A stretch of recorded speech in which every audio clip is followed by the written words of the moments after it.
आपल्या दोघात जी ही न दिसणारी भिंत तयार झालेली आहे ती बोलून चर्चा करून तोडून टाकूया का?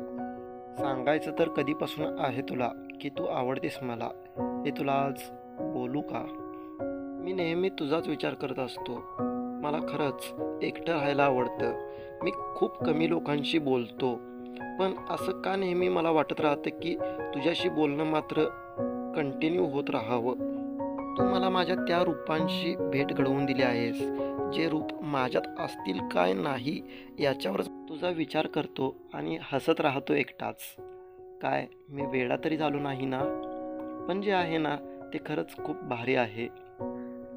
तुला एकदाच मिठी मारायची आहे. हे थोडं जरा जास्तीच होतंय ना, माहीत आहे. मी थोडी मोठीच स्वप्न पाहत तरी नाही ना, पण हां, तुझा हात तरी पकडू शकतो ना? हे बघ, तुझ्यासाठी मी स्वप्न माझी सुद्धा लहान पाहू शकतो. हां, माझ्या इच्छा साऱ्या तुझ्यासोबत पूर्ण करायच्या आहेत, त्या झोपेत आहेत. तू म्हणत असशील तर जागं करू का त्यांना? सांगावंसं तर कधीपासून वाटतंय की तू आवडतेस मला. तुला बघत बसायची सवय लागली आहे.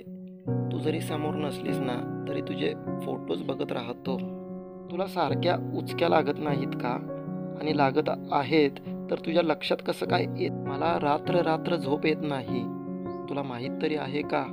अरे सोड यार, तुला तर माझी काळजीच नाही. माझ्या हातांच्या रेषांवरती तुझ्या नावाची रेषच नाही. काय तू साबित करून दाखवशील की हाताच्या रेषा वगैरे काही नसतं असं? कधीपासून मीच बोलत आहे, आता मला तुला ऐकायचं आहे.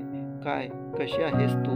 मला नाही माहीत तुला हे वाचून ऐकून काय वाटेल, पण तू पण मला समजून घे ना थोडं. कधी ना कधी तुला हे सगळं सांगायचं तरी होतं ना. कधीपासून आपण दोघं, तू आणि मी आहे. तू जर परवानगी देत असशील, सांगावंसं तर कधीपासून वाटतंय की तू आवडतेस मला. काय आज सांगू का?